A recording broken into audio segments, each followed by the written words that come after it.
June month का current affair है।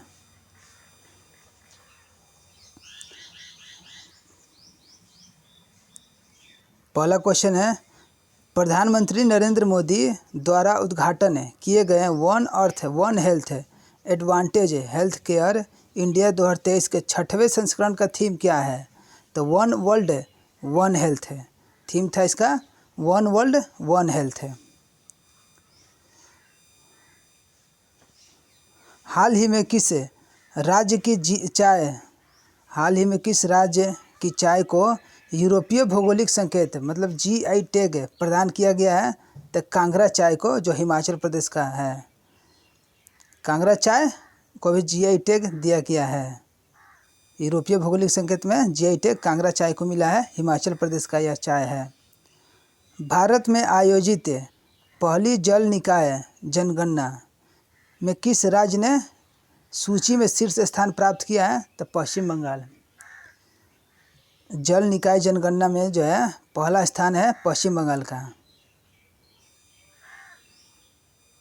केंद्रीय जांच ब्यूरो CBI की स्थापना के कितने वर्ष पूरे होने के समारोह का उद्घाटन किया गया है? तो 60 वर्ष पूरा हो गया है CBI का 60 वर्ष पूरा हो गया है। तमिलनाडु विधानसभा द्वारा 12 घंटे के कार्य दिवस की अनुमति देने वाले विधेयक का क्या नाम है? तो तमिलनाडु काम के घंटे विस्तार विधेयक है। तमिलनाडु में जो है अब कोई 7 दिन में जो है 4 दिन तक काम कर सकता है, 12 घंटा का। 4 दिन 12 घंटा काम या फिर 6 दिन 8 घंटा का कार्य, दोनों बराबर है। तमिलनाडु जो है यह विधेयक पास किया है। तो तमिलनाडु काम के घंटे विस्तार विधेयक है। भारत की G20 अध्यक्षता में विज्ञान 20 सम्मेलन का आयोजन किस स्थान पर किया गया है? तो अगरतला में है। भारत की G20 अध्यक्षता में विज्ञान 20 सम्मेलन का आयोजन किस स्थान पर किया गया है? तो अगरतला में हुआ है। किन भारतीय राज्यों ने अपने लंबे समय से चले आ रहे सीमा विवाद को एक ऐतिहासिक समझौते के साथ सुलझा लिया है? तो सीमा विवाद जो है असम और अरुणाचल प्रदेश है। अपना सीमा विवाद जो है ख़त्म कर लिया है, असम और अरुणाचल प्रदेश है।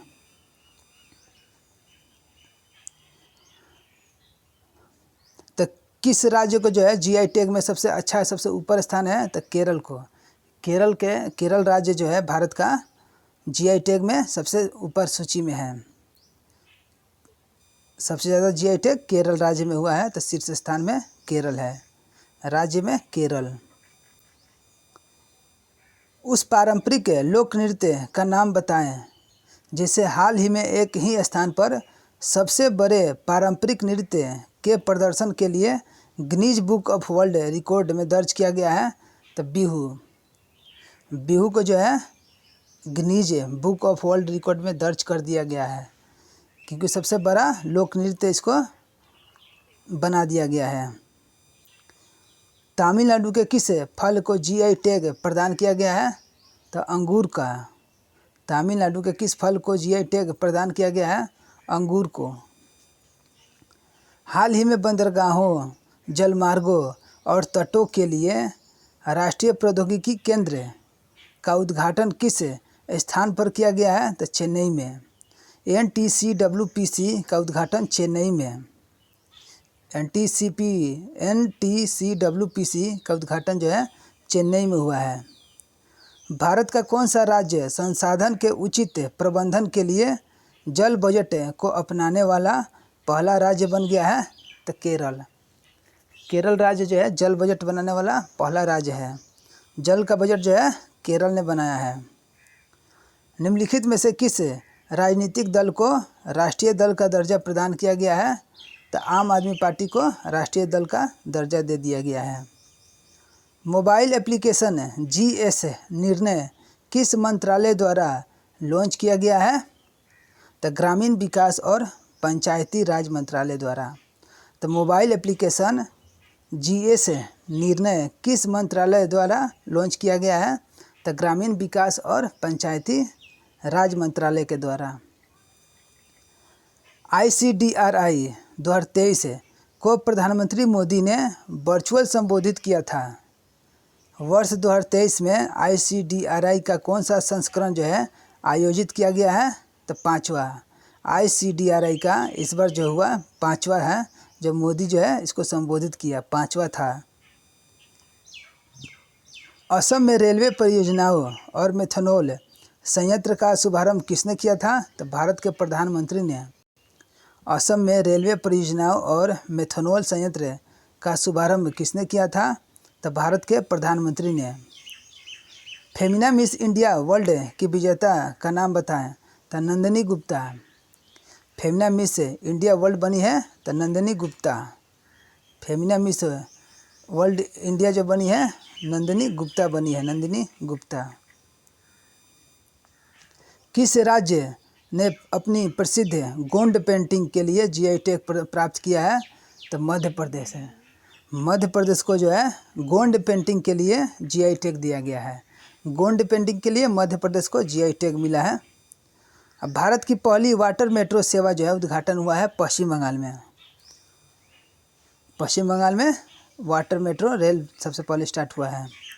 तो सही सुने, तो दोनों सही है। वर्ष 2022 की बाघ गणना के अनुसार सुहेलवा वन्य जीव अभयारण्य में पहली बार बाघों की उपस्थिति देखी गई है। तो बाघ कहाँ मिला है, कहाँ देखा गया है? तो सुहेलवा वन्य जीव अभयारण्य में। और यह अभयारण्य जो है सुहेलवा कहाँ है? तो यूपी में है। उत्तर प्रदेश में जो है सुहेलवा वन्य जीव अभयारण्य है। सुहेलवा कहाँ है? तो उत्तर प्रदेश में है। और यहाँ जो है बाघ देखा गया है और उनकी जनगणना हुआ है। इंडिया जस्टिस रिपोर्ट 2022 क्या है? इंडिया जस्टिस रिपोर्ट 2022 क्या है? तो भारतीय न्याय प्रणाली की स्थिति पर एक रिपोर्ट है। न्याय प्रणाली की स्थिति पर एक रिपोर्ट है। इंडियन जस्टिस रिपोर्ट क्या है? इंडिया जस्टिस रिपोर्ट तो भारत का न्याय प्रणाली का एक रिपोर्ट है। किस देश ने हाल के वर्षों में आर्थिक स्वतंत्रता के सूचकांक में लगातार पहला स्थान प्राप्त किया है? तो सिंगापुर। सिंगापुर आर्थिक स्वतंत्रता के सूचकांक में पहला स्थान प्राप्त किया है, सिंगापुर। यूक्रेन के किस राष्ट्रपति को पोलैंड के शीर्ष पुरस्कार से अलंकृत किया गया है? तो व्लादिमीर जेलेंस्की को पोलैंड के शीर्ष पुरस्कार दिया गया है। जेलेंस्की जो है यूक्रेन के राष्ट्रपति है। कौन सा भारतीय प्रौद्योगिकी संस्थान IIT तंजानिया में अपना पहला अंतर्राष्ट्रीय परिसर स्थापित करने की योजना बना रहा है? तो IIT मद्रास है। IIT मद्रास जो है तंजानिया एक देश है, तंजानिया में अपना पहला अंतर्राष्ट्रीय परिसर स्थापित करने का योजना बना रहा है। IIT रखेगा, IIT मद्रास तंजानिया में। एयरपोर्ट काउंसिलिंग इंटरनेशनल ACI की रिपोर्ट के अनुसार भारत के किस हवाई अड्डे को यात्री यातायात के लिए विश्व के शीर्ष 10 सबसे व्यस्त हवाई अड्डों में स्थान दिया गया है? सबसे व्यस्त 10 हवाई अड्डों में से एक है इंदिरा गांधी अंतर्राष्ट्रीय हवाई अड्डा नई दिल्ली का, जो 9वां स्थान पे है। इंदिरा गांधी अंतर्राष्ट्रीय हवाई अड्डा 9वां स्थान पे है इसका स्थान। सिप्री की रिपोर्ट के अनुसार वर्ष 2022 में वैश्विक सैन्य खर्च में भारत का रैंक क्या है? तो चौथा रैंक है। सैन्य खर्च में भारत का स्थान जो है चौथा स्थान है। सैन्य पर खर्च करता है भारत, चौथा स्थान पर है। किस देश ने अप्रैल 2023 में संयुक्त राष्ट्र सुरक्षा परिषद UNSC के अध्यक्षता ग्रहण की है? तो रूस ने। संयुक्त राष्ट्र सुरक्षा परिषद UNSC के अध्यक्षता ग्रहण कौन किया है? तो रूस से। संघर्षग्रस्त सूडान में फंसे, जो सूडान में जो भारतीय नागरिक फंसे हैं तो उनको जो है एक बचाव अभियान हो रहा है, तो उसका नाम है ऑपरेशन कावेरी। सूडान में जो भारतीय नागरिक है उनको बचाया जा रहा है ऑपरेशन कावेरी के तहत है, ऑपरेशन कावेरी के तहत है। हाल ही में भारत की अध्यक्षता में G20 समूह की 100वीं बैठक किस शहर में आयोजित की जाएगी? तो बनारस में। हाल ही में भारत की अध्यक्षता में G20 समूह की 100वीं बैठक किस शहर में आयोजित की गई है? तो 100वीं बैठक जो है बनारस में, बनारस में। हाल ही में भारत की इंटरनेशनल बिग कैट एलियंस की पहल में कौन सा देश संस्थापक सदस्य के रूप में शामिल हुआ है? तो नेपाल है। संस्थापक सदस्य है नेपाल है। IBCA का संस्थापक सदस्य है नेपाल है। इंटरनेशनल बिग कैट एलायंस का सदस्य संस्थापक सदस्य नेपाल है। तो बांग्लादेश के 22वें राष्ट्रपति के रूप में किसने शपथ ली है? तो शहाबुद्दीन छप्पू 22वें राष्ट्रपति है शहाबुद्दीन छप्पू बांग्लादेश का। तैफा 1 सैटेलाइट लॉन्च किया है केन्या। इसका जो है पहला अर्थ ऑब्जर्वेशन सैटेलाइट है। तैफा 1 किसका है? तो केन्या का है। तैफा 1 सैटेलाइट केन्या का है। वर्ल्ड ऑफ स्टैटिस्टिक्स रिपोर्ट 2023 के अनुसार किस देश का उच्चतम आपराधिक दर रूप में पहला स्थान पे है? तो वेनेजुएला जो है आपराधिक देश में सबसे आगे है। उस भारतीय मंत्री का नाम बताइए जिसने हाल ही में मोजाम्बिक में बूजी ब्रिज का उद्घाटन किया था? तो Jaishankar, doctor S Jaishankar. Mozambique में बूजी ब्रिज का उद्घाटन किसने किया था? तो डॉक्टर एस जयशंकर, विदेश मंत्री डॉक्टर एस जयशंकर। मोजाम्बिक में बूजी ब्रिज का उद्घाटन किया था। विश्व बैंक के लॉजिस्टिक्स परफॉर्मेंस इंडेक्स 2023 में भारत का रैंक है 38वां। लॉजिस्टिक्स परफॉर्मेंस इंडेक्स में भारत का स्थान है 38वां। तो भारत का स्थान 38वां किस में है? तो लॉजिस्टिक्स परफॉर्मेंस में है। लॉजिस्टिक्स परफॉर्मेंस में भारत का स्थान जो है 38वां है। लॉजिस्टिक परफॉर्मेंस में भारत का स्थान 38वां है। 1 और 2 दोनों सही है। तो सीरिया जो है अब विश्व का सबसे बड़ा नार्को स्टेट बन गया है। सीरिया विश्व का सबसे बड़ा नार्को स्टेट बन गया है। और सीरिया को नार्को स्टेट के रूप में वर्गीकृत किया जा सकता है क्योंकि नशीले पदार्थ का अवैध व्यापार, विशेष रूप से कैप्टागन, इसका अर्थव्यवस्था का एक महत्वपूर्ण हिस्सा है। ओपेक द्वारा तेल उत्पादन में कितनी कटौती की घोषणा की गई है? तो 1 मिलियन बैरल प्रतिदिन। ओपेक द्वारा तेल उत्पादन में कितनी कटौती की घोषणा की गई है? तो 1 मिलियन बैरल प्रतिदिन। तो रिफ्लेक्शन क्या है? तो वित्त मंत्री निर्मला सीतारमण द्वारा लॉन्च किया गया रिफ्लेक्शंस क्या है? तो रिफ्लेक्शन जो है भारत की अर्थव्यवस्था और नीतियों पर वित्त मंत्री के निबंधों का संग्रह है। रिफ्लेक्शन क्या है? तो रिफ्लेक्शन जो है भारत की अर्थव्यवस्था और नीतियों पर वित्त मंत्री के निबंधों का संग्रह है। निबंध का संग्रह है। RVNL फोकस में था क्योंकि भारत सरकार ने इसकी स्थिति को मिनी रत्न श्रेणी से नवरत्न में शामिल कर दिया गया है। अब नवरत्न में 13 नवरत्न हैं। अभी जो नवरत्न कितने हैं? तो 13 को जो है नवरत्न है। RVNL को नवरत्न में शामिल कर दिया गया है। RBI की हाल के द्विमासिक मौद्रिक नीति घोषणा के अनुसार रेपो दर क्या है? तो 6.50 जो है इसका रेपो रेट है। RBI की हाल की द्विमासिक मौद्रिक नीति घोषणा के अनुसार रेपो दर क्या है? तो 6.50% जो है इसका रेपो दर है।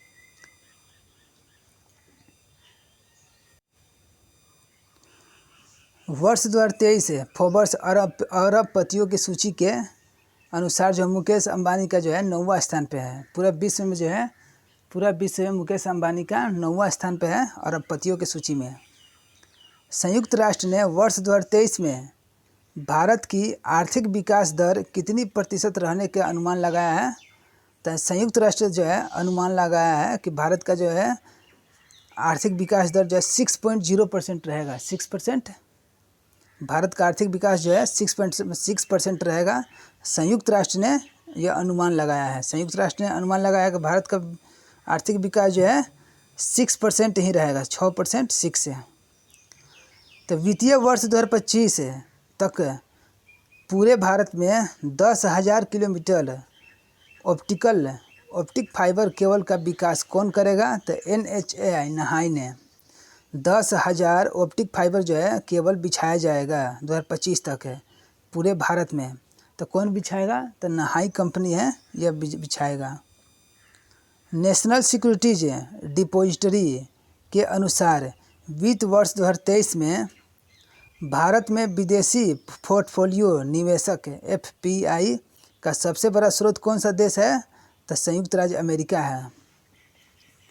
तो क्वेश्चन नंबर 44 है, तो नेशनल सिक्योरिटीज डिपॉजिटरी के अनुसार वित्त वर्ष 2023 में भारत में विदेशी पोर्टफोलियो निवेश का सबसे बड़ा स्रोत कौन सा है?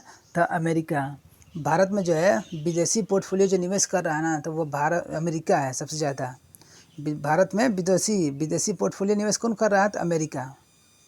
IMF के आंकड़ों के अनुसार वर्ष 2028 तक अगले 5 वर्षों में वैश्विक विकास में कौन सा देश शीर्ष योगदानकर्ता होगा? तो चीन है। IMF के आंकड़ों के अनुसार वर्ष 2028 तक अगले 5 वर्षों में वैश्विक विकास में कौन सा देश शीर्ष योगदानकर्ता होगा? तो चीन है। क्वेश्चन नंबर 46, RBI ने विनियमित संस्थाओं के ग्रीन डिपॉजिटरी की स्वीकृति के लिए रूपरेखा की घोषणा की है। यह 1 जून से लागू होगा। तो RBI ने विनियमित संस्थाओं RE के ग्रीन डिपॉजिट की स्वीकृति के लिए रूपरेखा की घोषणा की है। यह 1 जून से लागू होगा। RBI ने हाल ही में संजय अग्रवाल को किस बैंक के MD और CEO जो है बना दिया गया है? तो AU स्माइल फाइनेंस बैंक का MD और CEO है संजय अग्रवाल। तो संजय अग्रवाल किसका CEO बने हैं? तो AU स्मॉल फाइनेंस बैंक का, AU स्मॉल फाइनेंस बैंक का संजय अग्रवाल जो है AU स्मॉल फाइनेंस बैंक का CEO बन गए हैं। वित्त वर्ष 2023 के दौरान किस देश में भारत ने विदेशी पोर्टफोलियो निवेशक FPI प्रवाह में सबसे अधिक गिरावट देखी है? तो मॉरिशस। मॉरिशस का जो है पोर्टफोलियो निवेश में जो है बहुत अभी अधिक गिरावट देखा गया है। भारत में जो है विदेशी निवेश पोर्टफोलियो में मॉरिशस का जो है गिरावट देखा गया है। मॉरिशस का प्रवाह जो है गिरावट में देखा गया है। किस बैंक द्वारा the banker to every Indian नाम की कॉफ़ी टेबल बुक लॉन्च की गई है? तो SBI bank. The banker to every Indian नाम की कॉफ़ी टेबल जो है कौन लॉन्च किया है? तो SBI बैंक लॉन्च किया है। हाल ही में संशोधित क्रेडिट गारंटी योजना के तहत गारंटी कवरेज की अधिकतम सीमा क्या है? तो 5 करोड़ है। संशोधित क्रेडिट गारंटी योजना के तहत जो है गारंटी कवरेज कितना है? तो 5 करोड़ जो है गारंटी कवरेज है। Question number 51, last question. तो वर्ष 2022 से 23 में कौन सा देश भारत का सबसे बड़ा व्यापारिक भागीदारी था? तो अमेरिका था। 2022-23 में कौन सा देश जो है भारत का सबसे बड़ा व्यापारिक भागीदारी था? तो अमेरिका।